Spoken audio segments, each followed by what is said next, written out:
Hi everyone welcome to அன்னமன் army TNPSC. நம்ம இன்னைக்கு இந்த வீடியோல பார்க்க போறது பார்த்தோம்னா உச்சநீதிமன்றம்.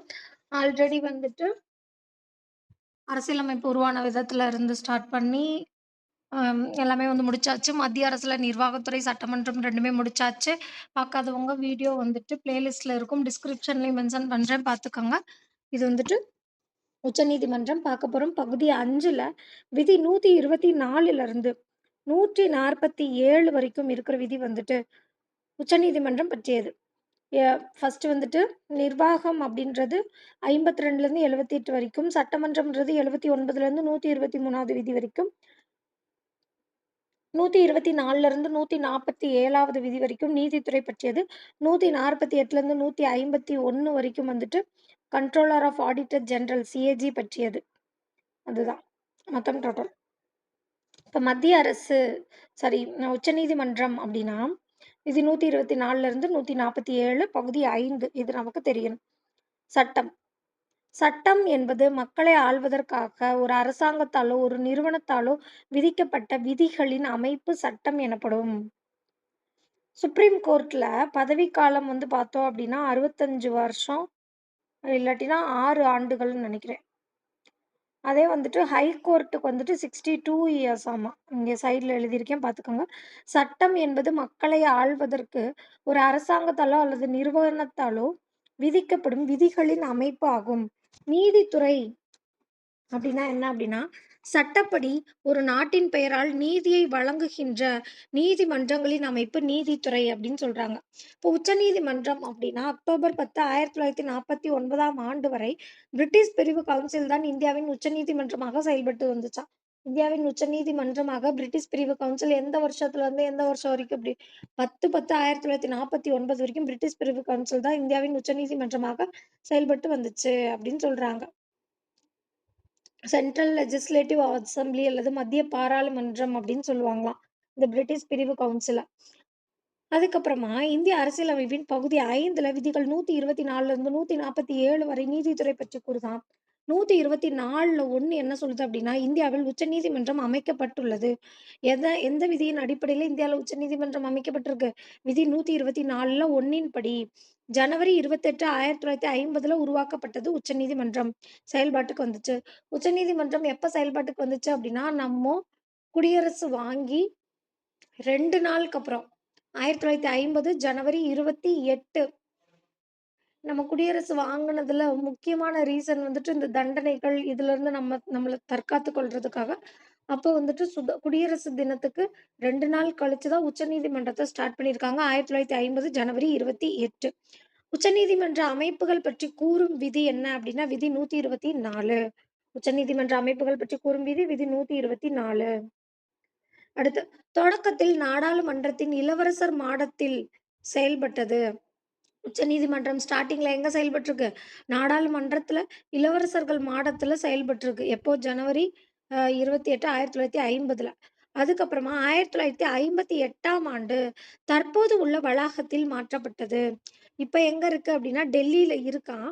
அந்த தற்போது இருக்கிற உச்சநீதிமன்ற வளாகத்திற்கு எந்த வருஷம் மாற்றுனாங்க அப்படின்னா, 1958ல.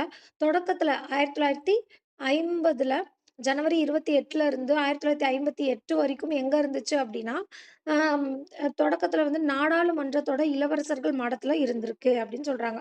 தற்போது தலைமை நீதிபதி உட்பட 1+33 34 நீதிபதிகள் உள்ளன. இந்த நீதிபதிகள தான் இப்ப கரண்ட் அஃபேர்ஸ்ல நம்ம பார்த்திருந்தா தெரியும். நீதிபதிகளோட எண்ணிக்கை 38ஆக உயர்த்தியிருக்காங்க. இதுக்கு முன்னாடி 1+33 இருந்துச்சா, இப்போ 1+37 டோட்டலி 38 அப்படின்னு சொல்லி மாத்தியிருக்காங்க. உச்சநீதிமன்ற நீதிபதிகளின் எண்ணிக்கைய 1+38 அப்படின்னு சொல்லி மாத்தியிருக்காங்க.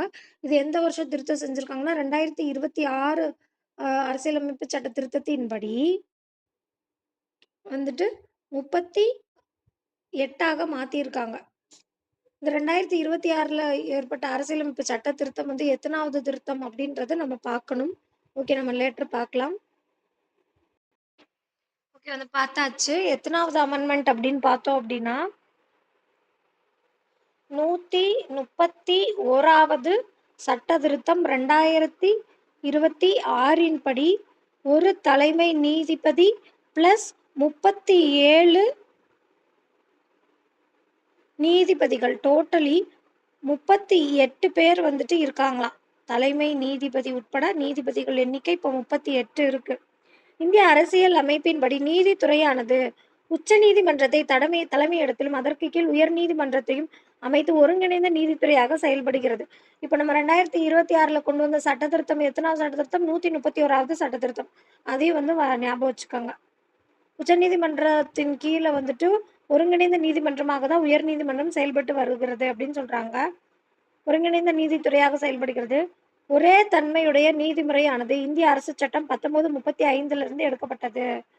ஒரே தன்மையுடைய நீதிமுறையானது 1935 இந்திய அரசு சட்டத்திலிருந்து எடுக்கப்பட்டது. நீதித்துறை நிர்வாகம் ஜுடிஷியல் சர்வீஸ் வந்துட்டு நம்ம 1935 இந்திய அரசு சட்டத்துல இருந்து தான் எடுத்திருப்பாங்க. உச்சநீதிமன்றத்தின் இருப்பிடத்தை மாற்றும் அதிகாரத்தை தலைமை நீதிபதி பெற்றுள்ளார். எந்த விதியின்படி அப்படின்னா விதி 130 படி. ஆனால் இருப்பிடத்தை மாற்றும் முன்னாடி குடியரசுத் தலைவரின் ஒப்புதலை பெற வேண்டும் அப்படின்னு சொல்றாங்க. தற்போதைய உச்சநீதிமன்ற தலைமை நீதிபதி யாரு அப்படின்னா 2024-25ல 53வது தலைமை நீதிபதி வந்து சூரியகாந்த் அப்படின்னு சொல்றாங்க. சூரியன் எங்க இருக்கு? உச்சத்துல இருக்கு இல்லையா? அப்ப சூரியகாந்த் அப்படின்னு ஞாபகம் வச்சுக்கோங்க. நவம்பர் 24, 2025ல 53வது தலைமை நீதிபதி வந்து யாரு அப்படின்னா சூரியகாந்த் அப்படின்னு சொல்றாங்க. அடுத்து இந்த நீதித்துறை உச்சநீதிமன்றம் பாருங்க. மத்திய அரசின் 3வது அங்கம் நீதித்துறை. இந்தியாவின் மிக உயர்ந்த நீதிமன்றம் உச்சநீதிமன்றம். கூட்டாட்சி நீதிமன்றத்தின் தலைமை அமைப்பாக திகழ்வது உச்சநீதிமன்றம். நன்கு ஒருங்கிணைக்கப்பட்ட நீதிமன்ற அமைப்பு உச்சநீதிமன்றம். இறுதி மேல்முறையீட்டு நீதிமன்றம் உச்சநீதிமன்றம். அரசியல் அமைப்பின் சட்டம் பற்றி இதன் விளக்கமே இறுதியானது அப்படின்னா உச்சநீதிமன்றத்தோட விளக்கம் தான் இறுதியானது. அரசியலமைப்பு சட்டத்தின் பாதுகாவலர் அப்படின்னா யாருன்னா உச்சநீதிமன்ற தலைமை நீதிபதி. அரசியலமைப்பு சட்டத்தோட பாதுகாவலர் யாரு அப்படின்னா உச்சநீதிமன்றத்தோட தலைமை நீதிபதி அப்படின்னு சொல்றாங்க. அடிப்படை உரிமைகளின் பாதுகாவலர் வந்து யாருன்னா உச்சநீதிமன்றம். மத்திய மாநில அரசுக்கு பகிர்ந்தளிக்கப்பட்ட அதிகாரங்களின் மேற்பார்வையாளர். மத்திய மாநில அரசுகளுக்கு பகிர்ந்தளிக்கப்பட்ட அதிகாரங்களோட மேற்பார்வையாளர் யாரு அப்படின்னா உச்சநீதிமன்றம் தான். இப்போ நீதிபதிகள் நியமனம். இதுக்கு முன்னாடி மேலே 124(1) படி உச்சநீதிமன்றம் அமைக்கப்பட்டுள்ளது. நீதிபதிகள் நியமனம் பாரு 124 அதே சேம் விதியில 2ன் கீழே நீதிபதிகள் நியமனம் செய்யப்படுறாங்க. உச்சநீதிமன்ற தலைமை நீதிபதி குடியரசுத் தலைவரால் நியமனம் செய்யப்படுகிறார். உச்சநீதிமன்ற உயர் நீதிமன்ற தலைமை நீதிபதிகள்ல வந்துட்டு குடியரசுத் தலைவர் தான் நியமனம் செய்வார். தலைமை நீதிபதி பிற நீதிபதிகள் எல்லாத்தையுமே வந்துட்டு குடியரசுத் தலைவர் தான் நியமனம் செய்வார். தலைமை நீதிபதியை கலந்தாலோசித்த பின்னர் குடியரசுத் தலைவர் உச்சநீதிமன்ற பிற நீதிபதிகளை நியமனம் செய்கிறார். இது விதி 124(2) படி. அடுத்து தலைமை நீதிபதியை தலைவராக கொண்ட 4 மூத்த நீதிபதிகள் கொண்ட அமைப்பு பேர் தான் கொலிஜியம். அப்ப தலைமை நீதிபதியுடனான ஆலோசனை வந்து கொலிஜியத்தின் ஆலோசனை என்று குறிக்கும் என்று உச்சநீதிமன்றம் 1998ல தீர்ப்பளிச்சிருக்கான். அதாவது தலைமை நீதிபதியை தலைவராக கொண்ட ஒரு தலைவர் 4 மூத்த நீதிபதிகள் கொண்டது கொலிஜியம். இந்த 4 மூத்த நீதிபதிகள் கொண்ட இந்த கொலிஜியத்தின் அமைப்பு தான் தலைமை நீதிபதி உடனான ஆலோசனை அப்படின்றது கொலிஜியத்தின் ஆலோசனை என்றத 1998ல அங்க 4 உறுப்பினர்கள் இருக்காங்க கொலிஜியத்துல, இங்க 8. 1998ல தீர்ப்பளிச்சிச்சு அப்படின்னு சொல்றாங்க. உச்சநீதிமன்ற நீதிபதிகளை நியமனம் செய்வது கொலிஜியத்தின் ஆலோசனை எனப்படும் அப்படின்னும் சொல்றாங்க. உச்சநீதிமன்ற நீதிபதிகளின் எண்ணிக்கையை வந்து பார்க்கலாம். உச்சநீதிமன்ற நீதிபதிகளின் எண்ணிக்கையை உயர்த்தும் அதிகாரம் நாடாளுமன்றத்திற்கு இருக்கு. உச்சநீதிமன்ற நீதிபதிகளின் மொத்த எண்ணிக்கைன்னு பார்த்தோம்னா 1+33 மொத்தம் 34 பேர் இருக்காங்க. ஆரம்பத்துல ஒரு தலைமை நீதிபதி மற்றும் 7 பிற நீதிபதிகள் இருந்தாங்களா. டோட்டலி 8 பேர் தான் ஸ்டார்டிங்ல இருந்திருக்காங்க.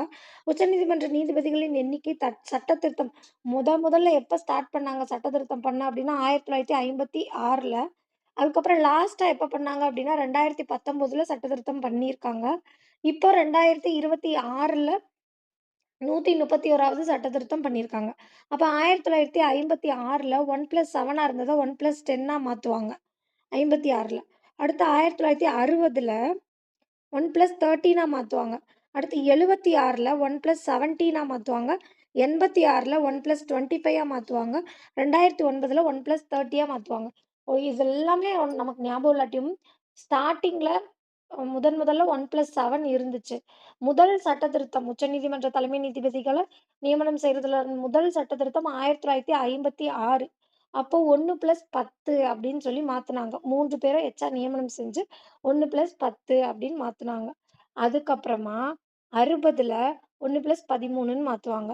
அப்புறம் 76ல 1+20 25 சாரி 17 13ன்னு மாத்துனாங்க. அடுத்து வந்துட்டு 1976ல 1+17 அப்படின்னு மாத்துனாங்க.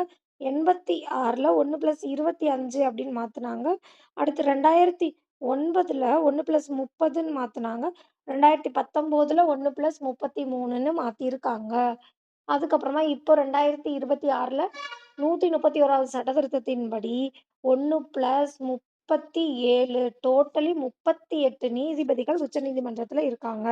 இது ரொம்ப ரொம்ப இம்பார்ட்டன்ட். ஏன்னா, இது கரண்ட் அஃபேர்ஸ் பேஸ் பண்ணி வருது. அதனால தான் இவ்ளோ தெளிவா ரிப்பீட்டடா சொல்றேன். அப்போ உச்சநீதிமன்ற நீதிபதிகள் நியமனத்த பத்தி கூறும் விதி வந்துட்டு விதி 124ல 2ன் படி கொலிஜியத்தின் ஆலோசனை அப்படின்னு சொல்றாங்க. அதுக்கப்புறமா உச்சநீதிமன்ற நீதிபதிகளை எண்ணிக்கையை உயர்த்தும் அதிகாரம் யாருக்கு இருக்கு அப்படின்னா, நாடாளுமன்றத்திற்கு இருக்கு. உச்சநீதிமன்ற நீதிபதியாக தகுதிகள் குவாலிஃபிகேஷன் ஆஃப் ஜட்ஜஸ் அப்படின்னு பார்த்தீங்கன்னா, அதுவும் விதி 124லயே சொல்றாங்கப்பா. அவங்க இந்திய குடிமகனா இருக்கணும். உயர் நீதிமன்ற நீதிபதியாக 5 ஆண்டுகள் அல்லது உயர் நீதிமன்ற வழக்குரைஞராக 10 ஆண்டுகள் பணியாற்றி இருக்க வேண்டும். நமது அரசியலமைப்பின் குறைந்தபட்ச வயது நிர்ணயிக்கப்படவில்லை. அப்பாயின்ட்மென்ட்டுக்கு குறைந்தபட்ச வயதெல்லாம் இல்லை அப்படின்னு சொல்றாங்க. குடியரசுத் தலைவர் பார்வையில் சிறப்புமிக்க சட்ட வல்லுநராக இருக்க வேண்டும். பதவி பிரமாணம் ஓத் அண்ட் அஃபர்மேஷன் அப்படின்னு சொல்றாங்க. பதவி பிரமாணத்த உச்சநீதிமன்ற தலைமை நீதிபதியை நியமனம் செய்வது யாரு? குடியரசுத் தலைவர் தான். அடுத்து குடியரசுத் தலைவர் அல்லது அவரால் நிர்ணயிக்கப்படும் நபர் முன்னிலையில பதவி பிரமாணம் எடுத்துக்கொள்வாங்க. இப்ப வந்து உச்சநீதிமன்ற தலைமை நீதிபதிகளோட ரிட்டயர்மெண்ட் பார்த்தோம் அப்படின்னா, 65 வயது அல்லது 6 ஆண்டுகளாம். இதுல எது ஃபர்ஸ்ட்டோ அதான் கணக்கு. 6 ஆண்டுக்கு முன்னாடியே அவருக்கு 65 வயசு ஆயிட்டாலும், இல்ல 65 வயசுக்கு முன்னாடி 6 இயர்ஸ் ஆயிட்டாலும் ரிட்டயர்மெண்ட் கன்ஃபார்ம் அப்படின்னு சொல்றாங்க.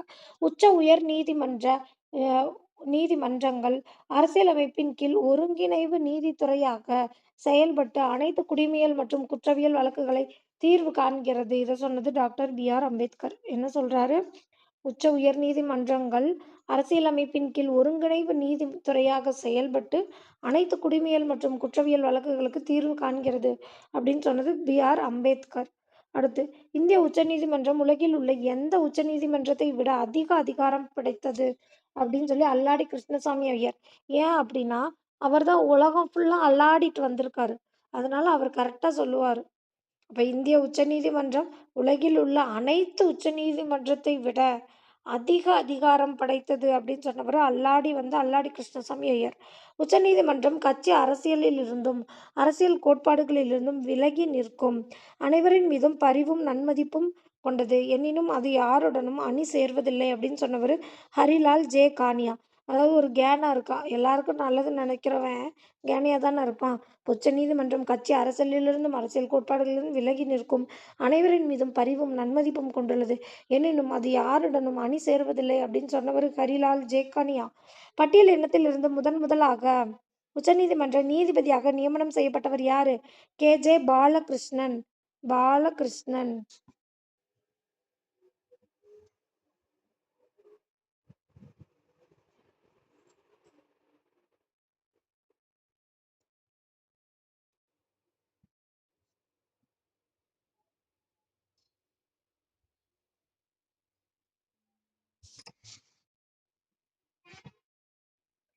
பட்டியலினத்திலிருந்து முதல் முறையாக உச்சநீதிமன்ற நீதிபதியாக நியமனம் செய்யப்பட்டவர் கே.ஜி. பாலகிருஷ்ணன். கே.ஜி. பாலகிருஷ்ணன் 2000ஆம் ஆண்டு. இவர் 2007ல பட்டியலினத்தை சேர்ந்த முதல் தலைமை நீதிபதியாக உயர்ந்தார். இது ரொம்ப ரொம்ப ரொம்ப இம்பார்ட்டன்ட். பட்டியலினத்தை சேர்ந்த முதல் உச்சநீதிமன்ற நீதிபதியாக நியமனம் செய்யப்பட்டவர் அப்படின்னு பார்த்தோம்னா, கே.ஜி. பாலகிருஷ்ணன். பாலகிருஷ்ணன் ஒரு பாலகன். பாலகிருஷ்ணன். இவர் வந்து 2007ல வந்துட்டு பட்டியலினத்தை சேர்ந்த முதல் தலைமை நீதிபதியாக உயர்ந்தார் அப்டின்னும் சொல்றாங்க. 125 என்ன சொல்லுது? உச்சநீதிமன்ற நீதிபதிகளின் சம்பளம் மற்றும் சலுகை பற்றி சொல்லுது. அப்பா! ஃபர்ஸ்ட்டு 124ல 1 படி என்ன சொல்லியிருக்கு அப்டின்னா, உச்சநீதிமன்றத்தோட அமைப்புகள் இல்லாட்டி உச்சநீதிமன்றம் வந்துட்டு விதி 124ல 1 படி அமைக்கப்பட்டுள்ளது. அடுத்து 124ல 2 படி உச்சநீதிமன்ற நீதிபதி மற்றும் பிற நீதிபதிகளோட நியமனத்த பத்தி சொல்றது 124ல 2. அடுத்து வந்து சம்பளம் மற்றும் சலுகைகள் இது எல்லாத்தையுமே பத்தி சாரி. அதுக்கப்புறமா வந்துட்டு அவங்களோட தகுதி என்ன? அவங்க பதவி பிரமாணம் என்ன? அவங்களோட நிபந்தனைகள் என்ன? ஆ பதவி நீக்கம் எப்போ? பதவிக்காலம் முடியிறது எப்போ? இது எல்லாத்தையுமே 124லயே சொல்ட்டாங்கப்பா. 125 என்ன சொல்லுது அப்டின்னா, உச்சநீதிமன்ற நீதிபதிகளின் சம்பளம் மற்றும் சலுகை பற்றி கூறுவது. ஃபர்ஸ்ட்டு பதவிய பத்தி சொல்ட்டாங்க. அப்புறம் சம்பளம் மற்றும் சலுகை பத்தி சொல்றாங்க. இப்ப நீதிபதிகளின் பதவி நீக்கம். உச்சநீதிமன்ற நீதிபதிகள் வந்துட்டு குடியரசுத் தலைவர் பதவி நீக்கம் செய்றார். நீதிபதிகளின் விசாரணை சட்டம் 1968 படி அ 2 காரணங்கள் உள்ளன. இப்போ உச்சநீதிமன்ற நீதிபதிகள் குடியரசுத் தலைவர் வந்துட்டு பதவி நீக்கம் செய்றாரு. பதவி நீக்கம் வந்துட்டு 1968 செக்ஷன் 2 1968 6ல 8ல 6 போச்சுன்னா 2 தான். இப்ப 1968ல செக்ஷன் 2 படி 2 காரணங்கள் வந்து இருக்கு அப்படின்னு சொல்றாங்க. 1968 படி 2 காரணங்கள் இருக்கு. ஒண்ணு நிரூபிக்கப்பட்ட தவறான நடத்தை ப்ரூவன் மிஸ்பிஹேவியர் அப்படின்றாங்க. இன்னொன்னு இயலாமை அல்லது திறமையின்மை இன்கேப்பாசிட்டி. ப்ரூவன் மிஸ்பிஹேவியர் அப்படின்னா நிரூபிக்கப்பட்ட தவறான நடத்தை. இன்னொன்னு வந்துட்டு இயலாமை அல்லது திறமையின்மை அப்படின்னா மிஸ்பிஹேவியர் இன்கேப்பாசிட்டி. இப்ப பதவி நீக்க தீர்மானத்தின் மீது மக்களவையில் 100 உறுப்பினர்களும் அல்லது மாநிலங்களவையில 50 உறுப்பினர்களும் கையொப்பமிட்டு அவைத்தலைவர்ட்ட குடுக்கணுமா.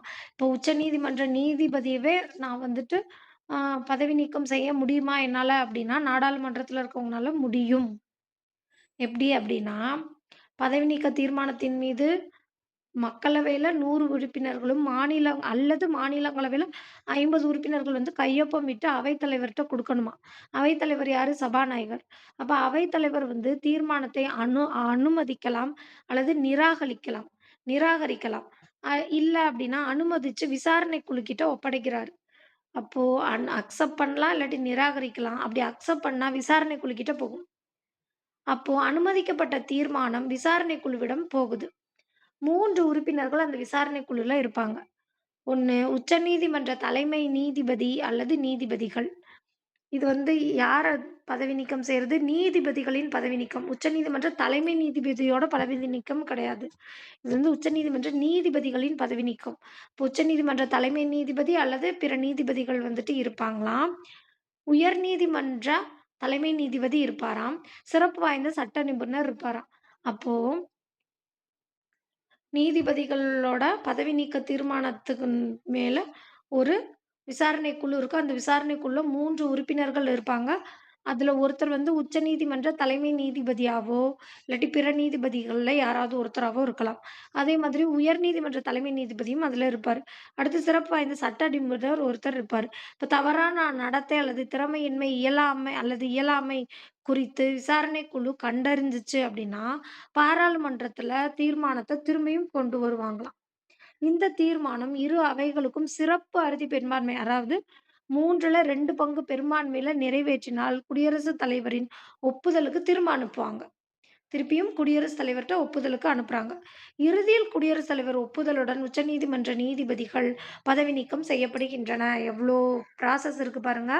ஃபர்ஸ்ட்டு வந்துட்டு 100 பேரு மக்களவையா இருந்தா 100 பேர், மாநிலங்களவையா இருந்தா 50 பேர் வந்துட்டு கையொப்பமிட்டு அந்த பில்ல வந்துட்டு கொண்டு வந்து அவைத்தலைவர்ட்ட குடுக்கணும். அவைத்தலைவர் வந்து அத அக்செப்ட் பண்ணலாம், ரிஜெக்ட் பண்ணலாம்.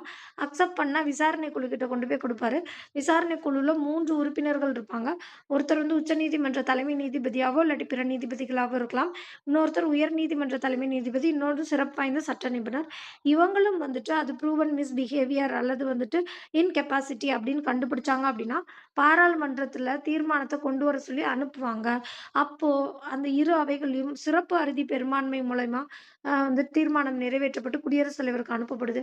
குடியரசுத் தலைவர் ஒப்புதலுடன் உச்சநீதிமன்றத்தில் நீதிபதிகள் பதவி நீக்கம் செய்யப்படுகின்றன. அடுத்து கொலிஜியம் இல்லாட்டினா தேசிய நீதிபதிகள் ஆணையம் அப்படின்னா என்ன அப்படின்னா, நம்ம ஆல்ரெடி பார்த்தோம் கொலிஜியத்தின் ஆலோசனை அப்படின்றது வந்து உச்சநீதிமன்ற நீதிபதிகள் நியமனம் கொலிஜியத்தின் ஆலோசனைப்படி தான் நடைபெறும் அப்படின்னு சொன்னோம். அது கொலிஜியத்தோட தலைவர் வந்து பார்த்தோம்னா, உச்சநீதிமன்ற தலைமை நீதிபதியா இருப்பாரு. பிளஸ் 4 மூத்த உறுப்பினர்கள் இருப்பாங்க. அதுதான் இங்க சொல்றாங்க. உச்சநீதிமன்ற நீதிபதிகளை தெரிவு செய்வதற்காக உருவாக்கப்பட்ட சிறப்பு தேர்வுக்குழு கொலிஜியம். கொலிஜியத்துக்கு மாற்றாக கொண்டு வரப்பட்டது தான் இந்த தேசிய நீதிபதிகள் நியமனச் சட்டம், தேசிய நீதிபதிகள் ஆணையம். இந்த தேசிய நீதிபதிகள் ஆணையம். இந்த தேசிய நீதிபதிகள் ஆணையத்தோட சட்டம் வந்து 2014 படி உருவாக்கப்பட்டது. அங்க கொலிஜியத்தின் உடனான ஆ பேச்சுவார்த்தை அப்படின்றது, அது வந்துட்டு எத்தனாவது சட்ட திருத்தம் அப்படின்னா, 1998ல வந்து கொலிஜியத்தின் ஆலோசனை அப்படின்னு சொல்லியிருப்பாங்க.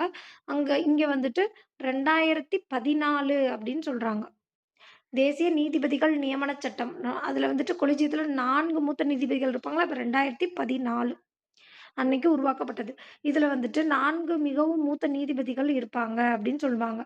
இவர்களுக்கிடையே கருத்தொற்றுமை ஏற்பட்டால் மட்டுமே ஒருவரை உச்சநீதிமன்ற நீதிபதியாக நியமிக்குமாறு பரிந்துரைக்க முடியும்.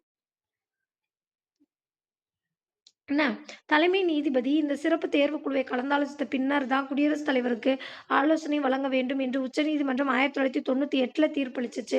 இத்தீர்ப்பின்படி தற்போது உச்சநீதிமன்ற நீதிபதிகள் நியமிக்கப்படுறாங்க. இப்ப கொலிஜியத்தின் அமைப்புக்கு மாற்றாக கொண்டு வரப்பட்டது தேசிய நீதிபதிகள் ஆணையம் 2014 சட்டத்தின்படி உருவாக்கப்பட்டது. 99வது சட்ட திருத்தம் 2014 படி கொண்டு வரப்பட்டுச்சாம். அப்போ அந்த கொலிஜியத்தின் நீதிபதிகள் தேசிய நீதிபதிகள் ஆணையம் அப்படின்றது வந்துட்டு 99வது சட்ட திருத்தம் 2014 அப்படின்னு சொல்றாங்க. 100க்கு 1 கம்மி. அது மாரி 15க்கு 1 கம்மி. இப்ப 99வது சட்ட திருத்தம் 2014 படி கொண்டு வரப்பட்டது. இது ஆகஸ்ட் 15, 2014ல செயல்பாட்டுக்கு வந்துச்சு அப்படின்னு சொல்றாங்க. அதாவது நம்மளோட சுதந்திர தினத்தன்னைக்கு ஆகஸ்ட் 15, 2014 செயல்பாட்டுக்கு வந்திருக்கு. இது அரசியலமைப்பு சட்டத்திற்கு எதிரானது அப்படின்னு சொல்லிட்டு திரும்ப ஆகஸ்ட் 16, 2015ல உச்சநீதிமன்றம் தீர்ப்பு வழங்கிருச்சு. ஒரு நாள்லயே அப்படியே அகைன்ஸ்டா மாறிருச்சு.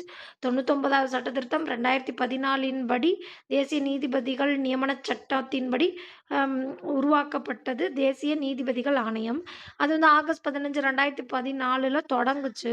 அரசியலமைப்பு சட்டத்திற்கு இது எதிரானது அப்படின்னு சொல்லிட்டு, ஆகஸ்ட்ல கிடையாது சாரி செப்டம்பர், அக்டோபர் 2 மாசம் விட்டுட்டு அக்டோபர் 16, 2015ல உச்சநீதிமன்றம் தீர்ப்பு வழங்குது. இது வந்து சட்டத்திற்கு புறம்பானது அப்படின்னு சொல்லிட்டு. இது செல்லாது என உச்சநீதிமன்றமே சொல்லிருச்சு. அதனால இந்த சாரி.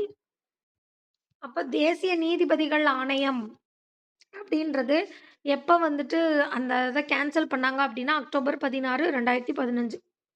கொலிஜியம் அமைப்பிற்கு மாற்றாக கொண்டு வரப்பட்டது தேசிய நீதிபதிகள் ஆணையம். நவடேஸ் கொலிஜியம் இஸ் நடைமுறை. அக்டோபர் 16 வந்துட்டு என்னவா உலக உணவு தினம் அப்படின்னு சொல்றாங்க. அக்டோபர் 16 வந்துட்டு தேசிய நீதிபதிகள் ஆணையத்த ரிஜெக்ட் பண்ணாங்கல்ல, அந்த அக்டோபர் 16 உலக உணவு தினம் அப்படின்னு சொல்றாங்க. உலக உணவு தினம். ஏப்ரல் 7 பாருங்க உலக சுகாதார தினமா. அங்கங்க வந்துட்டு நம்ம டேட்ஸும் வந்துட்டு படிச்சுட்டே வரணும். அதுக்காக தான். ஏப்ரல் 7 வந்துட்டு உலக சுகாதார தினம். 7 6 உயிர் இருக்கிற மனுஷன் வந்துட்டு தன்னை 7வது அறிவா வந்துட்டு சுகாதாரத்தையும் பேணி பாதுகாக்கணும். அப்ப ஏப்ரல் 7ல கொண்டு வந்தது உலக சுகாதார தினம் அப்படின்ற மாரி ஞாபகம் வச்சுக்கலாம். அக்டோபர் 16 உலக உணவு தினம். அறுசுவை வந்து நமக்கு தெரியும். அப்போ உணவுல அறுசுவை இருக்கும். அப்ப அக்டோபர் 16 உலக உணவு தினம். 6 அந்த லாஸ்ட்ல இருக்க 6 வச்சு சொன்னேன். அக்டோபர்ன்றது 10ஆம் மாசம். அப்ப 10 16ல 10 போச்சு அப்படின்னா 6. அப்ப அந்த உணவு தினம் வந்துட்டு உலக உணவு தினம் அக்டோபர் 16. ஏப்ரல் 7 உலக சுகாதார தினம். இப்படி ஏதாவது ஷார்ட்கட் வச்சு தான் படிச்சுக்க முடியும். அதுக்கடுத்து 2வது பெரிய நீதிமன்ற வளாகம் அப்படின்னு இங்க நான் எடுத்திருக்கேன். சென்னை உயர்நீதிமன்றம். இது என்னன்னு பார்ப்போம். கல்கத்தா இந்திய நாட்டின் மிக பழமையான நீதிமன்றம் அப்படின்னா கல்கத்தா உச்சநீதிமன்றம். இந்தியாவின் மிக பழமையான நீதிமன்றம் அப்படின்னா கல்கத்தா நீதிமன்றம் தான். 1862ல உருவாக்கப்பட்டதாம். 1862ல 1/8 8ல 6 போச்சுன்னா 2, 18, 62. அ இந்திய நாட்டின் மிக பழமையான நீதிமன்றம் கல்கத்தா. கல்லு கல்லா இருக்காம். பழமையான நீதிமன்றத்தினால உடைஞ்சு கல்லு கல்லா இருக்கு அப்படின்னு ஞாபகம் வச்சுக்கலாம். அடுத்து அலகாபாத். பாத்னா அழகு அப்படின்றது அழகா அப்படின்றத அகலமான அப்படின்ற மாரி ஞாபகம் வச்சுக்கலாம். அப்ப நாட்டின் மிகப்பெரிய நீதிமன்றம் அப்படின்னா அலகாபாத். ஆத்தாடி எத்தாத்தண்டி அகலமான அப்படின்ற மாரி அலகாபாத். நாட்டின் மிகப்பெரிய நீதிமன்றம் அலகாபாத் நீதிமன்றம். அதிக எல்லைகளை கொண்ட நீதிமன்றம். நெறைய பெஞ்சஸ் அதாவது பிரான்ச் இருக்கும்ல. பிரான்ச் வந்துட்டு நீதிமன்றத்தில பெஞ்ச் அப்படின்னுவாங்க. அதிக எல்லைகளை கொண்ட உயர்நீதிமன்றம் அப்படின்னா கவுகாத்தி உயர்நீதிமன்றம். 2வது பெரிய நீதிமன்ற வளாகம் கொண்டது வந்துட்டு சென்னை உயர்நீதிமன்றம்.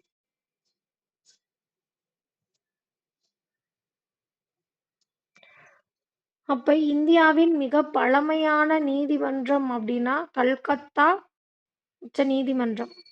இல்லாட்டி உயர்நீதிமன்றம். ஏதோ ஒண்ணு. இந்தியால மிக பழமையானது வந்துட்டு கல்கத்தால இருக்க நீதிமன்றம் தான் 1862ல கொண்டு வரப்பட்டது. இந்தியாவின் மிகப்பெரிய நீதிமன்றம் அப்டின்னா, அலகாபாத் நீதிமன்றம். அதிக எல்லைகளை கொண்டது அப்டின்னா, கவுகாத்தி உயர்நீதிமன்றம். 2வது பெரிய நீதிமன்ற வளாகம் கொண்டது சென்னை உயர்நீதிமன்றம்.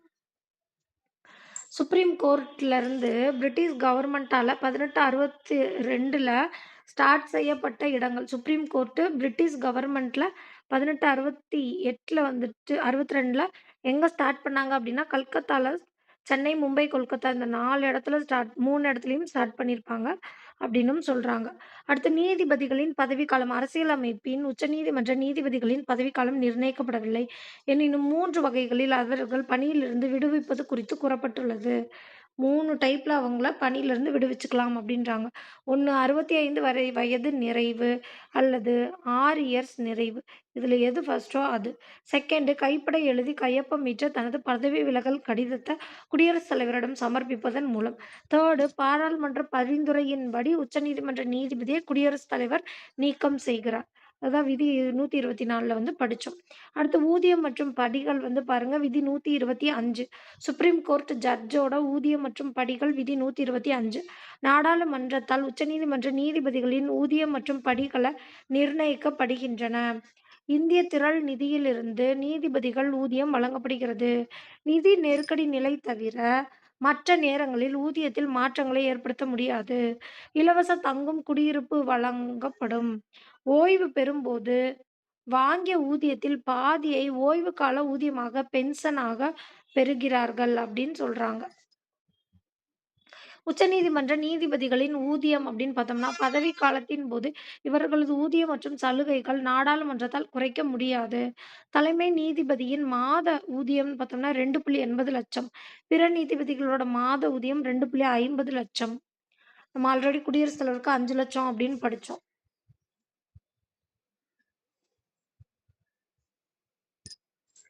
2018ல திருத்தம் செஞ்சாங்க அப்படின்னு சொல்லிட்டு. இப்போ தற்கால தலைமை நீதிபதி, தற்காலிக தலைமை நீதிபதி ஃபர்ஸ்ட்டு வந்துட்டு அ உச்சநீதிமன்றம், நீதிபதிகள் நியமனம் எல்லாமே விதி 124ல கொண்டு வந்தாச்சு. 125ல உச்சநீதிமன்ற நீதிபதிகளோட சம்பளம். 126 தற்காலிக தலைமை நீதிபதி, ஆக்டிங் சீஃப் ஜஸ்டிஸ். தற்காலிக நீதிபதி கிடையாது. தற்காலிக தலைமை நீதிபதி. குடியரசுத் தலைவர் அது வந்து விதி 126. குடியரசுத் தலைவரே குடியரசுத் தலைவர் நியமனம் செய்கிறார். யார? தற்காலிக தலைமை நீதிபதிய. தற்காலிக நீதிபதியாக ஓய்வு பெற்ற உச்சநீதிமன்ற நீதிபதி அல்லது ஓய்வு பெற்ற உயர்நீதிமன்ற நீதிபதி நியமனம் செய்யப்படுகிறார். தற்காலிக தலைமை நீதிபதியா யார நியமனம் செய்வாங்களாம்? ஓய்வு பெற்ற உச்சநீதிமன்ற அல்லது உயர்நீதிமன்றத்தோட நீதிபதிகள தூக்கி தற்காலிக தலைமை நீதிபதியா குடியரசுத் தலைவர் நியமனம் செய்வாரு. விதி 126ன் படி. எதனால அப்படி நீதிபதிகள நியமனம் செய்றாரு அப்படின்னா, உச்சநீதிமன்ற தலைமை நீதிபதி பதவி காலியாக இருக்கும்போது உச்சநீதிமன்ற தலைமை நீதிபதி தற்காலிக விடுப்புல இருக்கும்போது, உச்சநீதிமன்ற தலைமை நீதிபதி உடல்நிலை சரியில்லாத போன்ற காரணங்களால பணியாற்ற முடியாத போது, இந்த தற்காலிக தலைமை நீதிபதி ஆக்டிங் சீஃப் ஜஸ்டிஸ் அப்படின்றது விதி 126 குடியரசுத் தலைவரால நியமனம் செய்யப்படுது. இப்ப அடுத்து தற்காலிக நீதிபதி. இது 127. இது ஆக்டிங் அட்ஹாக் ஜட்ஜ் அப்படின்னு சொல்றாங்க. அங்க ஆக்டிங் சீஃப் ஜஸ்டிஸ் அப்படின்னு சொன்னாங்க. இங்க அட்ஹாக் ஜட்ஜ் அப்படின்னா, உச்சநீதிமன்றத்தின் நிரந்தர நீதிபதிகளின் வருகை. அதாவது மொத்தம் வந்துட்டு இப்போ 37 பேர் சொல்லியிருக்காங்க இல்லையா? இந்த 37 பேர்ல நீதிபதிகளின் வருகை குறைவாக உள்ளபோது, அதோட உச்சநீதிமன்றத்தோட தலைமை நீதிபதி, உயர்நீதிமன்ற நீதிபதிகளை ஒர்க்ல இருப்பாங்கல்ல, பணியில இருக்கிற உயர்நீதிமன்ற நீதிபதிகளை உச்சநீதிமன்ற நீதிபதியாக தற்காலிகமாக நியமிப்பாராமா. இதுக்கு விதி 127. சப்போஸ் அங்கேயுமே பற்றாக்குறையா இருக்காங்கப்பா அப்படின்னு சொன்னா, விதி 128 யூஸ் பண்ணி என்ன பண்ணுவாங்க அப்படின்னா, உச்சநீதிமன்ற நிரந்தர நீதிபதிகளின் வருகை குறைவாக உள்ளபோது, உச்சநீதிமன்ற தலைமை நீதிபதி, உயர்நீதிமன்றத்தோட ஓய்வு பெற்ற நீதிபதிகள தற்காலிகமாக ஒர்க் செய்ய நியமிப்பாரு. அது விதி 128. இந்த 3 விதியும் பாருங்க. 126 தற்காலிக தலைமை நீதிபதி. அப்போ ஆக்டிங் சீஃப் ஜஸ்டிஸ். 127 வந்துட்டு அட்ஹாக் ஜட்ஜ் அப்படின்றது பணியில இருக்கிற உயர்நீதிமன்ற நீதிபதிகள நியமனம் செய்றது. 128 வந்து ஓய்வு பெற்ற உயர்நீதிமன்ற நீதிபதிகள தற்காலிகமாக பணி செய்யறதுக்கு நியமனம் செய்றது. From high court to supreme court. இவங்களெல்லாம் யார் நியமனம் செய்வா அப்படின்னா, சுப்ரீம் கோர்ட்டோட ஜட்ஜ் நியமனம் செய்வாரு. அ ச இது ஆக்டிங் சீஃப் ஜஸ்டிஸ மட்டும் குடியரசுத் தலைவர் நியமனம் செய்வார். உச்சநீதிமன்றத்தின் அதிகாரம் மற்றும் அதிகார வரம்புகள். உச்சநீதிமன்றத்தோட அதிகாரம் விதி 50ல நிர்வாகத் துறையிலிருந்து நீதித்துறைய பிரிச்சு எடுத்திருக்காங்கப்பா. அதோட விதி என்னன்னா, விதி 50. நம்ம ஆல்ரெடி அது வந்து பார்த்திருந்தோம். விதி 50ன் படி நிர்வாகத் துறையிலிருந்து நீதித்துறையை பிரிக்க வேண்டும். அப்படின்றது விதி 50. இது வந்துட்டு அரசு நெறிசை கோட்பாடுகள்ல படிச்சிருப்போம். சாரி, அடிப்படை கடமையா? இல்ல, அரசு நெறிசை கோட்பாடுல தான் படிச்சிருப்போம். நிர்வாகத்துறையிலேருந்து நீதித்துறையை பிரிக்கணும் அப்படின்னும், அடுத்து 51வது விதி வந்துட்டு அமைதியா இருக்கணும், பன்னாட்டு அமைதி அப்படின்னு படிச்சிருப்போம். அடுத்து விதி 121ன் படி பாராளுமன்றம் உச்சநீதிமன்றத்தோட அதிகார வரம்பை நீட்டிக்க மட்டுமே முடியும், குறைக்க முடியாது. இதையும் வந்து ஆல்ரெடி நம்ம பார்த்தாச்சு. நீதிபதிகளின் நடத்தை குறித்து பாராளுமன்றத்தில் விவாதம் மேற்கொள்ளக் கூடாது அப்படின்றதும் விதி 121 அப்படின்னு சொல்றாங்க. இப்ப விதி 129 வந்துட்டு ஆவண நீதிமன்றம், கன்டெம்ப்ட் ஆஃப் கோர்ட் அப்படின்னு சொல்லுவாங்க. அது உச்சநீதிமன்றத்தோட ஆவண நீதிமன்றம்னா விதி 129. விதி 215 வந்து உயர்நீதிமன்றத்தோட ஆவண நீதிமன்றம். Sorry sorry sorry. ஆவண நீதிமன்றமும் 129 தான். அப்புறமா கன்டெம்ப்ட் ஆஃப் கோர்ட்டும் 129 தான். அதாவது நீதிமன்றத்த அவமதித்த குற்றத்திற்காக எந்த நபரையும் தண்டிக்க முடியும். அதுதான் 129. Contempt of court for Supreme Court வந்து 129. Contempt of court for High Court வந்து 215. அதான் சொல்றாங்க, உச்சநீதிமன்றம் மற்றும் உயர்நீதிமன்றம் தங்களை அவமதித்த குற்றத்திற்காக எந்த நபரையும் தண்டிக்க அதிகாரம் உள்ளது அப்படின்னு சொல்லுவாங்க. அடுத்து 130 நம்ம ஆல்ரெடி பார்த்துட்டோம். இடமாற்றம் அல்லது கிளைகள் மாற்றம். இந்த லெஃப்ட் சைட்ல இருக்கு பாருங்க. உச்சநீதிமன்றத்தை ஒரு இடத்திலிருந்து மற்றொரு இடத்திற்கு மாற்றுதல் அல்லது கிளைகள் உருவாக்குதல் இவற்றை தலைமை நீதிபதி செய்யலாம். ஆனா குடியரசுத் தலைவர்கிட்ட பெர்மிஷன் வாங்கணும். ஒரு வழக்கினை ஒரு உயர்நீதிமன்றத்திலிருந்து மற்றொரு உயர்நீதிமன்றத்திற்கு மாற்றும் அதிகாரம் வந்துட்டு விதி 139ல அப்படின்னு சொல்றாங்க. ஒரு வழக்கினை ஒரு உயர்நீதிமன்றத்திலிருந்து மற்றொரு உயர்நீதிமன்றத்திற்கு மாற்றும் அதிகாரம் பெற்றுள்ளது அப்படின்றது விதி 139 ஏ. விதி 142ன் படி உச்சநீதிமன்றத்திற்கு அசாதாரண அதிகாரம் வழங்கப்பட்டுள்ளது. விதி 142ன் படி உச்சநீதிமன்றத்திற்கு அசாதாரண அதிகாரம் வழங்கப்பட்டுள்ளது. உச்சநீதிமன்றத்தின் அதிகார வரம்புகள். அசல் அதிகார வரம்பு விதி 131. இப்ப வந்து இதுவரையும் பார்த்த விதிகள ஒருக்கா வாயில சொல்லி பார்த்துட்டு அடுத்து போலாம். விதி 124ன் படி உச்சநீதிமன்றம், குடியரசுத் தலைவர் நியமனம் எல்லாமே இருக்கு. அவங்களோட தகுதி, பதவி நீக்கம் எல்லாமே. 125 குடியரசுத் உச்சநீதிமன்றத்தோட அ நீதிபதிகளோட சம்பளம் மற்றும் சலுகைய பத்தி சொல்றது விதி 125. 126 வந்து உச்சநீதிமன்ற நீதிபதிகளோட ம் 126 வந்துட்டு தற்காலிக ஒரு நிமிஷம். இத பத்தியா கன்ஃப்யூஸ் ஆகுது. எத்தன வாட்டி படிச்சாலும் தற்காலிக தலைமை நீதிபதி வந்துட்டு விதி 126. 127 வந்து பார்த்தோம் அப்டின்னா, தற்காலிக நீதிபதி ஹைகோர்ட்ல பணியில இருக்கிற நீதிபதிகள நியமனம் செய்றது. 128 வந்து தற்காலிக நீதிபதிகளாக அ ஓய்வு பெற்ற உயர்நீதிமன்ற நீதிபதிகள நியமனம் செய்றது. அடுத்து 129ம், 215ம் contempt of court for High Court and Supreme Court. First 129 Supreme Court, 215 High Court. அடுத்து 130 வந்துட்டு பெஞ்ச் கிளை மாற்றம், இல்லாட்டினா வந்து இடமாற்றம் இது எல்லாத்தையுமே வந்து உச்சநீதிமன்ற தலைமை நீதிபதி செய்யலாம். ஆனா குடியரசுத் தலைவர்ட்ட ஒப்புதல் வாங்கியிருக்கணும். அடுத்து அசல் அதிகார வரம்பு. Original jurisdiction. அது விதி 131. உச்சநீதிமன்றத்திற்கு நேரடியாக முதலாக கொண்டு வரப்படும் வழக்குகளை விசாரிக்கும் அதிகாரங்கள் முதல் விசாரணை அதிகாரங்கள் என்று அழைக்கப்படுகிறது. உச்சநீதிமன்றத்துக்கு டைரக்ட்டா வர்றது. கூட்டாட்சியில் பல்வேறு பிரிவுகளுக்கிடையே உள்ள தகராறுகளை தீர்க்கிறது. 2 மாநில அரசாங்கங்களுக்கு இடையில மத்திய மற்றும் மாநில அரசாங்கங்கள் அ இங்க நடக்கிற பிரச்சனைகள தீர்வு செய்யுது அப்படின்னு சொல்றாங்க. தகராறுனா என்னது? டிஸ்பியூட்ஸ். தகராறுனா என்னது? டிஸ்பியூட்ஸ்.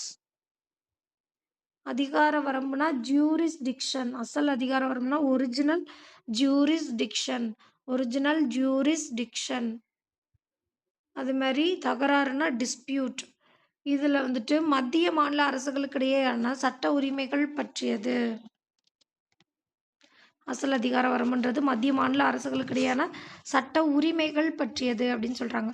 உச்சநீதிமன்றம் கூட்டாட்சி நீதிமன்றமாக இருந்து அசல் மற்றும் முதல்நிலை அதிகாரத்தை செலுத்துகிறது. அடுத்து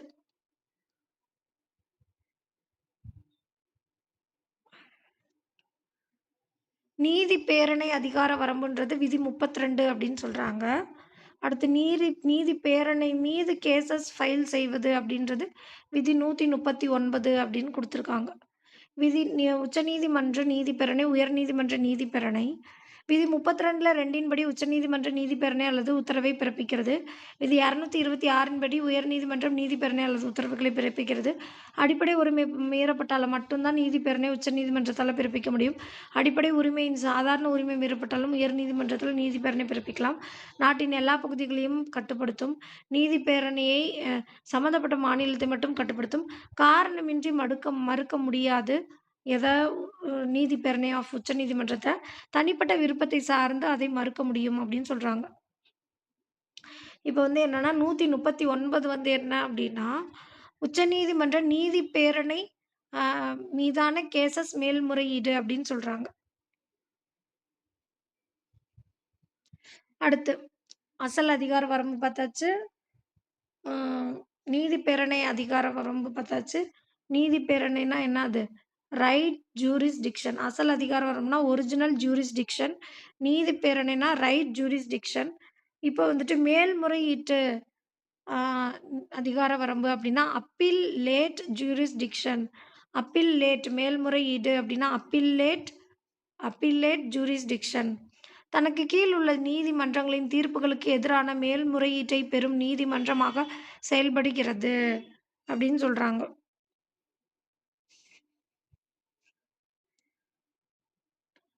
மேல்முறையீட்டுன்னு வந்துட்டு 4 வகையா பிரிக்கிறாங்க. அப்போ அசல் அதிகார வரம்புக்கு அப்புறமா ரைட்ஸ் நீதிபேரணை, மேல்முறையீடு ரைட் ஜூரிஸ்டிக்ஷன். அதுக்கடுத்து வந்துட்டு ஆ மேல்முறையீட்டு அதிகார வரம்பு. அதுவே மேல்முறையீடு தான். அதுக்கடுத்து வரது ஃபுல்லா மேல்முறையீட்டு அதிகார வரம்பு. அப்போ வந்துட்டு அப்பீல்லேட் ஜூரிஸ்டிக்ஷன். தனக்கு கீழ் உள்ள நீதிமன்றங்களோட தீர்ப்புகளுக்கு எதிராக மேல்முறையீடு பெறும் நீதிமன்றமாக செயல்படுவது எது? உச்சநீதிமன்றம். மேல்முறையீடு 4 வகையா பிரிக்கலாமா? ஃபர்ஸ்ட் வந்துட்டு 132 பாருங்க. அரசியலமைப்பு சார்ந்த கேஸஸோட மேல்முறையீடு விதி 132. உரிமையல் வழக்கு சார்ந்த கேஸ் மேல்முறையீடுனா விதி 133.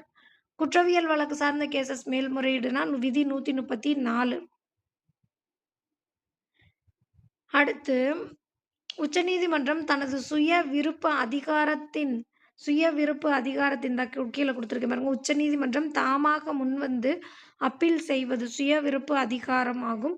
அதன்படி அப்பீல் செய்வது விதி 135. அடுத்து சிறப்பு அனுமதியின் பேரிலான மேல்முறையீடு அப்படின்னா 136. உயர்நீதிமன்றம் அல்லது சார்நிலை நீதிமன்றத்தோட தீர்ப்புகள மறுசீராய்வு செய்யறது விதி 136. விதி 136 என்னது? சிறப்பு அனுமதியின் பேர்ல உயர்நீதிமன்றம் அல்லது சார்நிலை நீதிமன்றங்களோட தீர்ப்புகள மேல்முறையீடு செய்யறது விதி 136. விதி 137 தன்னையே உச்சநீதிமன்றம் மறுசீராய்வு செஞ்சுக்கிறது விதி 137. இப்போ ஃபர்ஸ்ட்டு அசல் அதிகார வரம்பு 131. அடுத்து வந்து நீதி பேரணி அதிகார வரம்பு 32, 226 இல்லாட்டி 139 அப்படின்னு பார்த்தோம். அதுக்கடுத்து வந்துட்டு இப்போ மேல்முறையீட்டு அதிகார வரம்புல 132 வந்துட்டு அரசியலமைப்பு சார்ந்த வழக்குகள் மேல்முறையீடு. 133 குற்றவியல் வழக்கு சார்ந்த கேஸஸ் மேல்முறையீடு. 134 ஃபர்ஸ்ட்டு வந்து உரிமையல் வழக்கு ஆ சார்ந்த மேல்முறையீடு 133. 134 குற்றவியல் வழக்கு சார்ந்த கேஸஸ் மேல்முறையீடு. 135 வந்துட்டு சுயவிருப்ப அதிகாரம். உச்சநீதிமன்றம் தாமாக முன்வந்து அப்பீல் செய்வது சுயவிருப்ப அதிகாரம். அது 135. 136 வந்துட்டு இப்போ ஒரு உரிமையல் வழக்கோ, ஒரு குற்றவியல் வழக்கோ, இல்ல அரசியலமைப்பு சார்ந்த வழக்குலயோ உச்சநீதிமன்றம் அதுவாவே சுயவிருப்ப அதிகாரத்துல மேல்முறையீடு எடுக்குதுல்ல, அதுதான் 135. 136 வந்துட்டு உயர்நீதிமன்றம் அல்லது சார்நிலை நீதிமன்றங்களின் தீர்ப்புகள மறுசீராய்வு செஞ்சா அது 136. 137 தன்னையே உச்சநீதிமன்றம் மறுசீராய்வு செஞ்சு கொண்டா அது 137 அப்படின்னு சொல்றாங்க. மேற்கண்டவற்றுல இந்த 132, 133, 134 இருக்குல்ல, இந்த 3மே உயர்நீதிமன்றத்திலிருந்து மேல்முறையீடாக உச்சநீதிமன்றத்துக்கு வருமாம். ஆனால், அதற்கு உயர்நீதிமன்றத்தின் ஒப்புதல் வந்து தேவை. இப்ப அரசியலமைப்பு சார்ந்த மேல்முறையீடு, உரிமையியல் வழக்கு, குற்றவியல் வழக்கு இது 3 சார்ந்த மேல்முறையீடுக்கும் உயர்நீதிமன்றத்தோட ஒப்புதல் தேவை. ஆனா 4வதா கூறப்பட்டுச்சுல 135வது விதியின்படி மேல்முறையீடு இருக்குல்ல, அது வந்து உயர்நீதிமன்றம் மட்டுமின்றி மற்ற அனைத்து சார்நிலை நீதிமன்றங்கள் மற்றும் தீர்ப்பாயங்களிலிருந்து வழக்குகளின் மேல்முறையீட்டை உச்சநீதிமன்றம் தாமாக அது வந்து 136வது விதிய பத்தி சொல்றாங்க. எடுத்துக்கொள்ளும் அப்படின்னு சொல்றாங்க. ஓகேவா? அடுத்து 137 தன்னையே மறுசீராய்வு செஞ்சுச்சு அப்படின்னு சொல்லியாச்சு. 138 வந்துட்டு நாட்டின் முக்கிய வழக்குகளான அதுவாவே தீர்ப்பு வழங்கும் அப்படின்னு சொல்றாங்க. குடியரசுத் தலைவர், துணை குடியரசுத் தலைவர் தேர்தலு, மத்திய, மாநில அரசுகளுக்கு இடையில வருவாய் பிரச்சனை, இதுக்கெல்லாம் உச்சநீதிமன்றம் தாமே முன்வந்து தீர்ப்பு வழங்கும். அந்த விதி வந்துட்டு விதி 138. அடுத்து 139 நம்ம ஆல்ரெடி பார்த்தாச்சு. என்னது?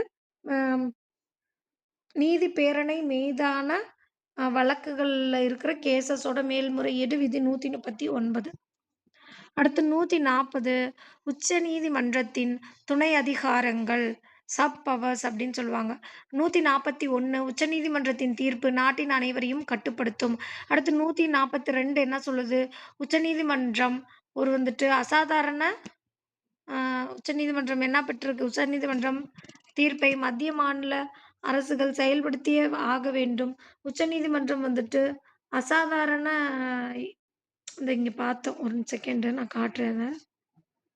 உச்சநீதிமன்றம் அசாதாரண அதிகாரம் வழங்கப்பட்டுள்ளது உச்சநீதிமன்றத்திற்கு. ஏன் அப்டின்னா, உச்சநீதிமன்றத்தோட தீர்ப்பு வந்து நாட்டின் அனைத்து பகுதிகளையும் செயல்படுத்தியே ஆக வேண்டும். அதனால உச்சநீதிமன்றம் அசாதாரண அதிகாரம் பெற்றுள்ளது அப்டின்னு சொல்லலாம். இப்போ 139ல வந்து என்ன குடுத்துருக்காங்க பாருங்க. ட்ரான்ஸ்ஃபர் ஆஃப் கேஸ் வழக்குகளை ஒரு உயர் நீதிமன்றத்திலிருந்து மற்றொரு உயர் நீதிமன்றத்திற்கு மாற்றுதல். இந்த அதிகாரம் உச்சநீதிமன்றத்திற்கு இருக்கு. இது வந்துட்டு 139ல ஏவின் படி வழக்குகளை ஒரு உயர் நீதிமன்றத்திலிருந்து மற்றொரு உயர் நீதிமன்றத்திற்கு மாற்றும் அதிகாரம் உச்சநீதிமன்றத்திற்கு உள்ளது.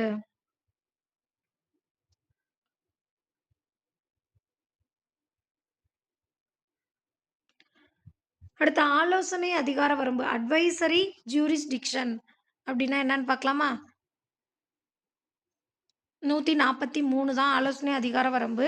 143 படி குடியரசுத் தலைவர் உச்சநீதிமன்றத்தின் ஆலோசனையை கேட்டுப் பெறலாம். அதாவது அரசியல் அமைப்பு சார்ந்த டவுட்ஸ் ஏதாவது இருக்கு அப்படின்னா, அத வந்துட்டு குடியரசுத் தலைவர் உச்சநீதிமன்றத்திட்ட கேட்டு பெறலாம். அது ஆலோசனை உச்சநீதிமன்றத்தின் அறிவுரை அதிகார வரம்பு அப்படின்றது கனடாவிலிருந்து எடுக்கப்பட்டது. பெரும்பான்மை நீதிபதிகளின் கருத்தின்படி ஆலோசனை அமைந்திருக்கும். குடியரசுத் தலைவர் ஆலோசனை கேட்டால் உச்சநீதிமன்றம் ஆலோசனை வழங்க கட்டுப்பட்டதல்ல. பட் கண்டிப்பா குடியரசுத் தலைவர் அவங்க சொன்னத ஃபாலோ பண்ணணும்னும் இல்ல.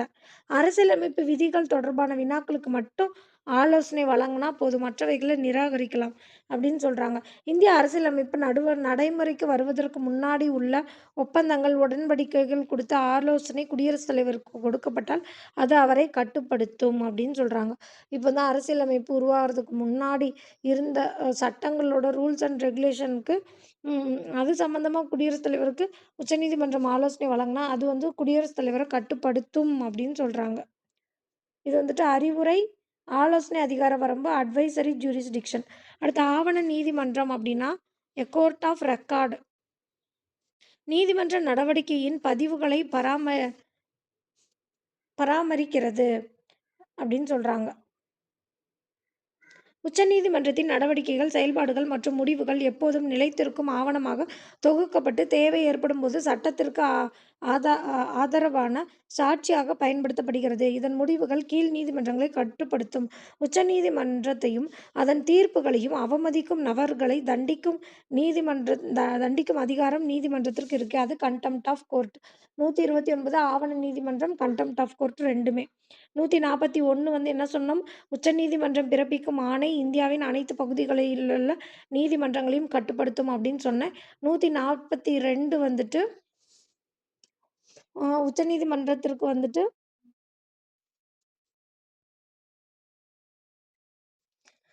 மத்திய, மாநில அரசுகள் செயல்படுத்தி ஆக வேண்டும். உச்சநீதிமன்றத்திற்கு வந்துட்டு ஒரு ஆ உச்சநீதிமன்றத்துக்கு அசாதாரண பவர் வந்து இருக்கு அப்படின்னு சொல்லுவாங்க. அடுத்து 143ன் படி தான் அ உ ஆலோசனை அதிகார வரம்பு வந்துட்டு 143.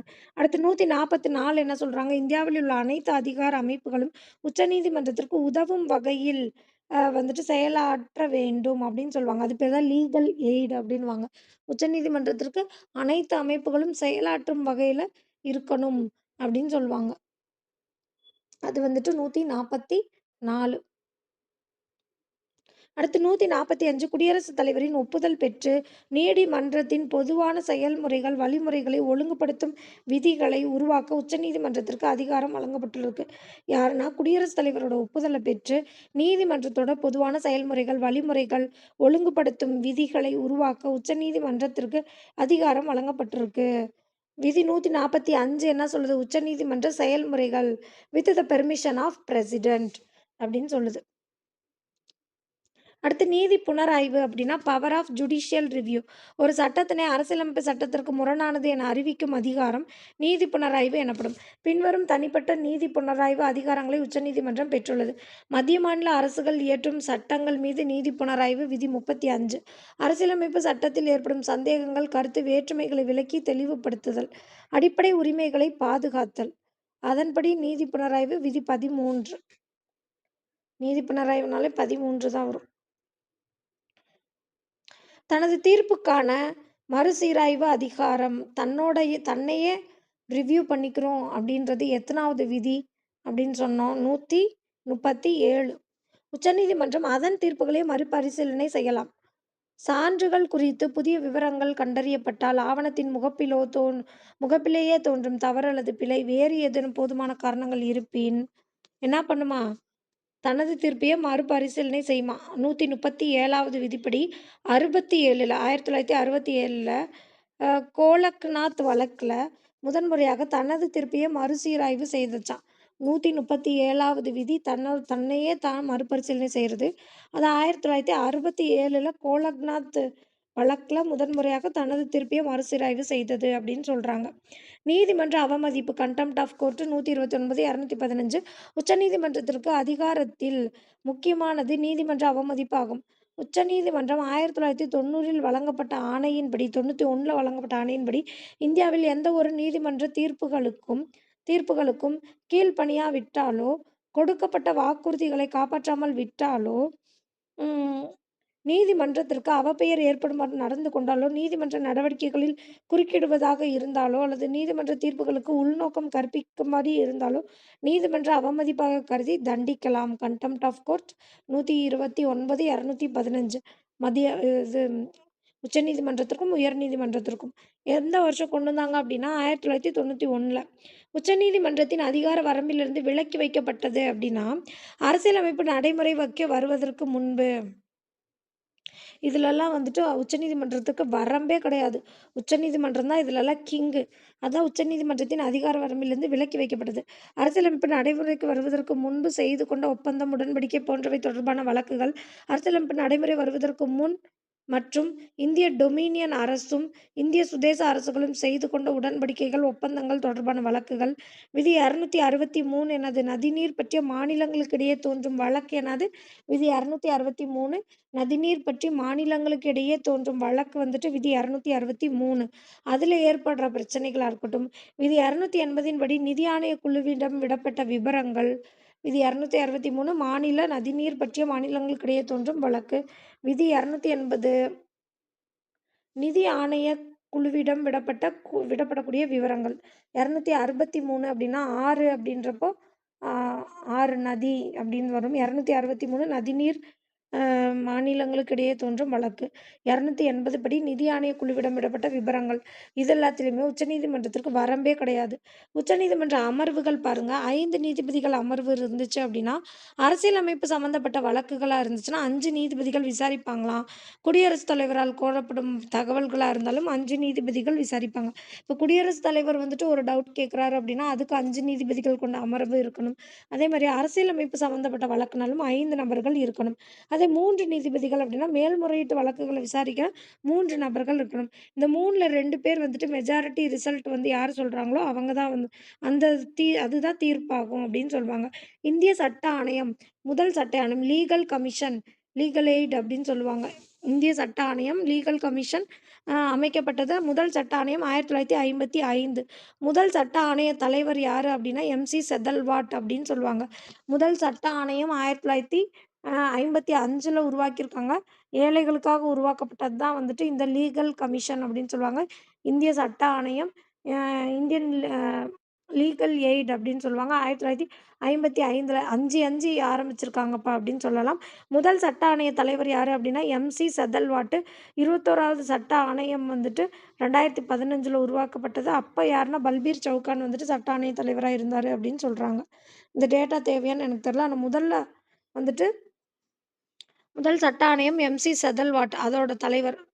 அடுத்து வந்து 2015ல ம் கிட்டத்தட்ட வந்து இப்படி ஒரு 50, 60 வருஷத்துக்கு அப்புறமா 21வது சட்ட ஆணையம் வந்துட்டு உருவாக்கப்பட்டுச்சு. அதுக்கு இருந்தவர் தான் வந்துட்டு பல்பீர் சிங் சவுகான் அப்படின்னு சொல்றாங்க. அடுத்து க்ளோஸ் பண்ண ஃபைல ஓப்பன் செய்தல். வழக்கொழிந்த சட்டங்களை மறு ஆய்வு செய்தல் அல்லது நீக்கல்.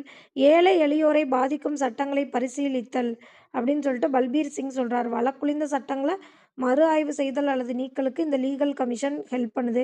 ஏழை எளியோரை பாதிக்கும் சட்டங்களை பரிசீலித்தல் அப்படின்னு சொல்லிட்டு சொன்னது யாருன்னா, பல்பீர் சவுகான் அப்படின்னு சொல்றாங்க. நீதி நிர்வாகம், வழக்கு விசாரணை, கால தாமதத்தை நீக்கல். வாய்தாக்கு மேல வாய்தா போட்டு டார்ச்சர் பண்றத இந்த லீகல் கமிஷன் நீக்குதுன்றாங்க. நடைமுறையை எளிமையாக்குதல், தரத்தை உயர்த்தல் இதெல்லாமே இதோட வேலை அப்படின்னு சொல்றாங்க.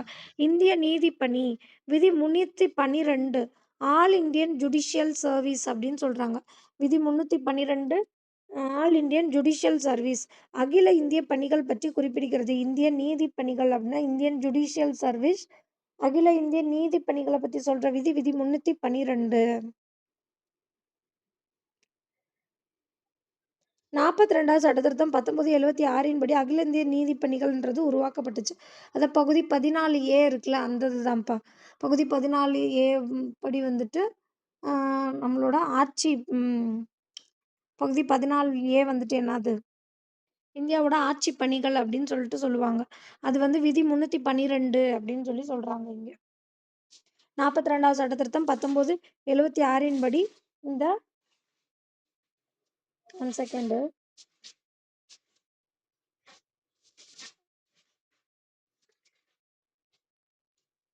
312 இந்திய ஆட்சி பணிகள் அப்படின்னு சொல்றாங்க.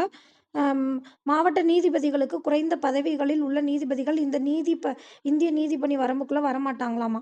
மாவட்ட நீதிபதிகளுக்கு குறைந்த பதவிகள்ல உள்ள நீதிபதிகள் வந்துட்டு இந்த இந்திய நீதிபணி வரம்புக்குள்ள வரமாட்டாங்க அப்படின்னு சொல்றாங்க. 1976, 42 அரசியலமைப்பு சட்ட திருத்தத்த ஒரு சிறிய அரசியலமைப்பு அப்படின்னு சொல்றாங்க.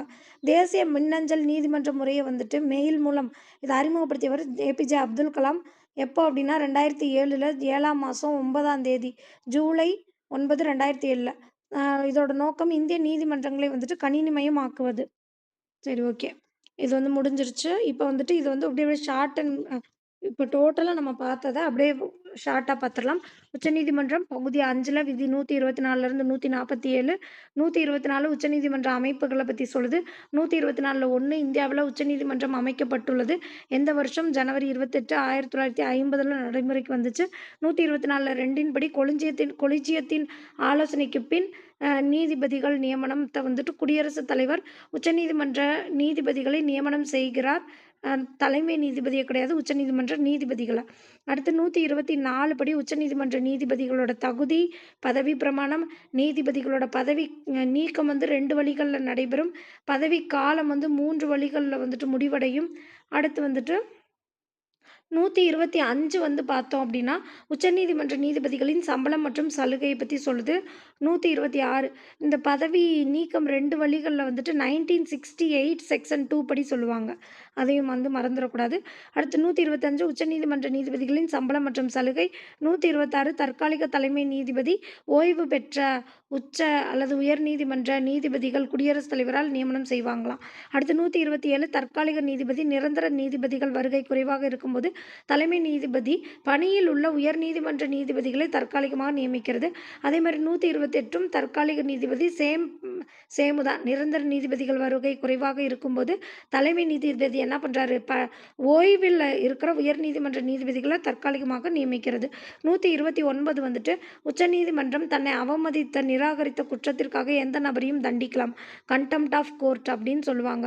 இல்லாட்டினா ஆவண நீதிமன்றமாக செயல்படுகிறது உச்சநீதிமன்றம். அதுவும் விதி 129. விதி 215 வந்து கண்டெம்ப்ட் ஆஃப் கோர்ட் ஃபார் உயர்நீதிமன்றம். அடுத்து 130 வந்துட்டு பெஞ்ச், பிளேஸ் டிரான்ஸ்ஃபர் ஃபார் உச்சநீதிமன்றம் இடமாற்றம், கிளை மாற்றம், உருவாக்கம் குறித்து தலைமை நீதிபதி முடிவு எடுக்கலாம். பட் குடியரசுத் தலைவர்கிட்ட கேட்கணும் அப்படின்றது. அடுத்து 130 வரைக்கும் பார்த்தாச்சா. 131 வந்துட்டு அசல் இது இது உச்சநீதிமன்றத்தோட நீதி வரையறைகள பத்தி சொல்றது. 131 அசல் அதிகார வரம்பு ஃபார் உச்சநீதிமன்றம். அ த தன்னிடம் வரும் ப்ராப்ளம்ஸ டைரக்ட்டா சால்வ் பண்ணும். மாநில வெர்சஸ் மத்திய அரசு, மத்திய வெர்சஸ் மாநில அரசுக்கு இடையிலான சட்ட உரிமைகள் சார்ந்த ப்ராப்ளம்ஸ சால்வ் பண்ணும். அடிப்படை உரிமை நடைமுறைப்படுத்துவதில் வரும் ப்ராப்ளம்ஸ் உச்சநீதிமன்றம் கூட்டாட்சி நீதிமன்றமாக இருந்து அசல் அதிகார வரம்பை செலுத்துகிறது அப்படின்னு சொல்லுவாங்க.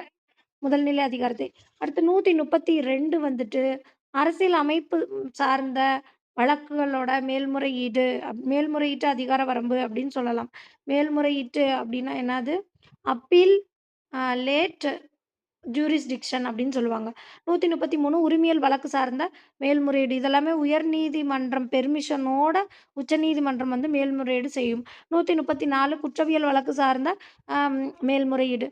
135 வந்துட்டு உச்சநீதிமன்றம் தன்னோட உயர்நீதிமன்றத்தோட பெர்மிஷன் இல்லாம சுயவிருப்ப அதிகாரத்தின் மூலமாக தாமாக முன்வந்து மேல்முறையீடு செய்யுமாம். இந்த மேல இருக்க உரிமையியல், குற்றவியல் இதுக்கெல்லாமே. அடுத்து 136 வந்துட்டு சிறப்பு அனுமதியின் பெயரினால் மேல்முறையீடு, மறுசீராய்வு அப்படின்னு சொல்லுவாங்க. உயர்நீதிமன்றம் அல்லது சார்நிலை நீதிமன்றங்களோட தீர்ப்புகளை உச்சநீதிமன்றம் மறுசீராய்வு செய்யும். சிறப்பு அனுமதியின் பெயரிலான மேல்முறையீடு, மறுசீராய்வு அப்படின்னு சொல்லுவாங்க. 137 மறுசீராய்வு தான். அது வந்து என்ன உச்சநீதிமன்றம் தன் தீர்ப்பையே மறுசீராய்வு செய்யும். அடுத்து 138 வந்துட்டு நாட்டின் முக்கிய வழக்குகள்ல உச்சநீதிமன்றம் தீர்ப்பு வழங்கும் அப்படின்னு சொல்றாங்க. 139 வந்து உச்சநீதிமன்ற நீதிபேரணை மீதான கேஸஸ் மீது மேல்முறையீடு. அதுவும் 139ல என்னது? ஒரு வழக்கை ஒரு உயர்நீதிமன்றத்திலிருந்து மற்றொரு உயர்நீதிமன்றத்திற்கு மாற்றும் அதிகாரம் உச்சநீதிமன்றத்திடமே உள்ளது அப்படின்னு சொல்றாங்க. 134 வந்துட்டு சப் பவர்ஸ் உச்சநீதிமன்றத்தின் துணை அதிகாரங்கள் அப்படின்னு சொல்றாங்க. 141 வந்துட்டு உச்சநீதிமன்றத்தின் தீர்ப்பு நாட்டின் அனைவரையும் கட்டுப்படுத்தும் அப்படின்னு சொல்றது. ஆ 41 142 உச்சநீதிமன்றத்தின் தீர்ப்பை மத்திய, மாநில அரசுகள் செயல்படுத்தியே ஆக வேண்டும். உச்சநீதிமன்றத்திற்கு அசாதாரண அதிகாரம் வழங்கப்பட்டிருக்கு. அடுத்து 143 உச்சநீதிமன்றத்தோட ஆலோசனை அதிகார வரம்பு அப்படின்னு சொல்லலாம். உச்சநீதிமன்றம் குடியரசுத் தலைவருக்கு ஆலோசனை வழங்கலாம் அப்படின்னு சொல்றாங்க. 144 இந்தியாவில் உள்ள அனைத்து அமைப்புகளும் உச்சநீதிமன்றத்திற்கு உதவும் வகையில இருக்கணும் அப்படின்னு சொல்லலாம். அடுத்து 145 வந்துட்டு உச்சநீதிமன்றத்தின் செயல்முறைகள வந்துட்டு அ உச்சநீதிமன்றத்தோட குடியரசுத் தலைவரின் அனுமதிய பெற்று வந்துட்டு உச்சநீதிமன்றம் பொதுவான செயல்முறைகள், விதிமுறைகளை ஒழுங்குபடுத்தும் விதிகளை உருவாக்க அதிகாரம் வழங்கப்பட்டுள்ளது அப்படின்னு சொல்லலாம். அடுத்து உச்சநீதிமன்ற அதிகார வரம்புகள் மொத்தம் 6 இருக்கு. அசல் அதிகார வரம்பு 131, நீதி பேரணை அதிகார வரம்புன்றது 139 இல்லாட்டி 32, 226. மேல்முறையீட்டு அதிகார வரம்புனா 132, 133, 134, 135, 136, 137. ஆலோசனை அதிகார வரம்பு அப்படின்னும்போது ஆலோசனை அதிகார வரம்பு வந்துட்டு விதி 143 ஆவண நீதிமன்றம்ன்றது வந்துட்டு 129 இல்லாட்டினா வந்து கன்டெம்ப்ட் ஆஃப் கோர்ட்டும் அதான் வரும். அடுத்து நீதி புனராய்வு அப்படின்றது 136, 137 அப்படின்னு சொல்றோம். இப்போ நீதி பேரணையும் இருக்கு, நீதி புனராய்வும் இருக்கு. நீதி புனராய்வு வந்து 136, 137 என்ன? நீதி பேரணை வந்து 139. இதுதான். 1969ல மாநில அரசுகளின் உறவுகள் குறித்து முழுவதுமாக ஆராய தமிழக அரசு டாக்டர் பி.வி. ராஜமன்னார் தலைமையின் கீழ மூவர் குழு ஒன்றை நியமித்தது அப்படின்னு சொல்லுவாங்க. அதேமாரி சர்க்காரியா குழுன்றது மத்திய அரசு நியமனம் செய்தது. மத்திய, மாநில அரசுகளின் உறவுகள் குறித்து முழுவதும் ஆராய தமிழக அரசு வந்துட்டு பி.வி. ராஜமன்னார் தலைமையின் கீழ மூவர் குழு ஒன்றை 1969ல நியமனம் செஞ்சுச்சு. ஓகே. இதோட வந்துட்டு மத்திய அரசு டோட்டலாவே கம்ப்ளீட் ஆகுது. வீடியோ வந்துட்டு யூஸ்ஃபுல்லா இருந்துச்சு அப்படின்னா, லைக், ஷேர் அண்ட் சப்ஸ்கிரைப் பண்ணுங்க. ஃப்ரெண்ட்ஸுக்கு வந்துட்டு ஷேர் பண்ணுங்க. சப்போர்ட் பண்ணுங்க கைஸ். Thank you. நெக்ஸ்ட் வந்து மாநில அரசு சாப்டர் வந்து ஸ்டார்ட் பண்ணி பார்க்கலாம். Thank you.